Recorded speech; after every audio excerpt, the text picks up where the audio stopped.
Video yang memperlihatkan seekor harimau keluar dari hutan dan melintas di jalan setapak, viral di media sosial.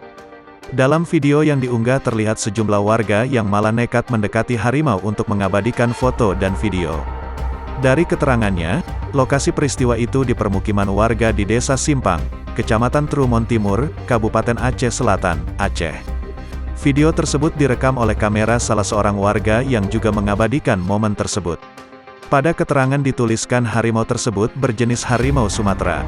Harimau itu diketahui masuk di sebuah kebun sawit yang tak jauh dari pemukiman warga Gampong Simpang Seubade pada Rabu tanggal 20 Oktober tahun 2021. Bertaruh nyawa dan seakan tak takut, para warga mendekat untuk mengabadikan binatang buas yang sesekali menengok ke arah mereka. Setelah video itu viral, tim BKSDA Aceh langsung melakukan patroli ke lokasi dibantu TNI dan anggota polisi.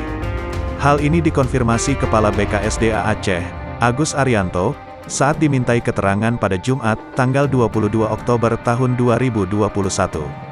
Selain melakukan patroli dan penghalauan dengan menggunakan mercon, tim BKSDA juga memasang kamera trap di sejumlah titik di sekitar lokasi.